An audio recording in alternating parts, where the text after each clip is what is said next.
अस्सलाम वालेकुम व्यूअर्स, कैसे हैं आप सब लोग। उम्मीद है खैरियत से होंगे। आज की रेसिपी में मैं बना रही हूँ आलू और टिंडे। बहुत ही मज़े की बनती है। जो बच्चे टिंडे नहीं खाते उनके लिए आसान रहता है ये काम। सबसे पहले 2 मीडियम साइज़ के उनको फ्राई कर लिया है। टिंडे मेरे पास हाफ़ kg थे और मैंने एक आलू लिया है इसमें लार्ज साइज़ में। अब हम प्याज को करेंगे। जैसे ही ये लाइट ब्राउन हो जाएंगे तो हम इसमें लहसुन का पेस्ट ऐड को अच्छी तरह से फ्राई करेंगे। उसके बाद हम इसमें टमाटर और हरी मिर्चें डाल लेंगे। हरी मिर्चों को मैंने बारीक नहीं काटा, मैंने इनको थोड़ा सा बड़ा करके रखा है और ताकि हम इसको बाद में निकाल लेंगे। इस तरह से छोटी हरी मिर्चें मुंह में नहीं आती। टमाटरों को हमने अच्छी तरह से फ्राई करना है ताकि ये गल जाएं। हम इसमें अब थोड़ा सा पानी ऐड करेंगे। पानी ऐड करने के बाद तमाम स्पाइसेस डाल लेंगे।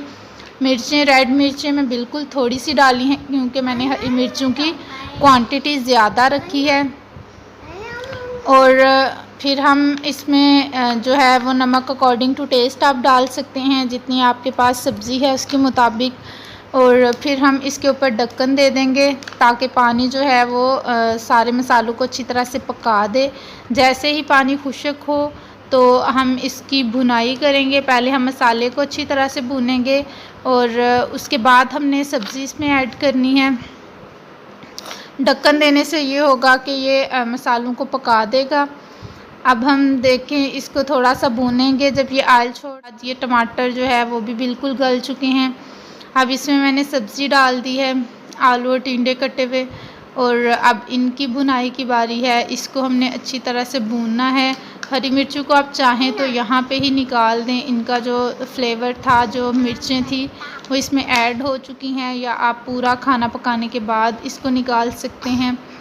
तो अब सब्ज़ी भी देखें, यहाँ पे इसने पानी छोड़ दिया है और इसकी अब यहाँ पे भुनाई करनी है। जैसे ही ऑयल छोड़ दिया है तो यहाँ पे हम ये करेंगे, आंच तेज़ करेंगे, इसको 2 से 3 मिनट तक भूनेंगे पूरी फुल आंच पे। और फिर हम जितना पानी इसको पकाने के लिए उतना पानी डाल देंगे और इसको ढक देंगे। और तकरीबन 10 से 15 मिनट मीडियम फ्लेम पे ये पानी जो है वो सब्ज़ी को गला देगा, बल्कि इससे भी कम टाइम में गला देगा। अब हम देखें, ढक्कन उठाया है, मज़ेदार सब्ज़ी तैयार है। मैंने सूखी मेथी ऐड की है, घर की बनाई हुई, और गरम मसाला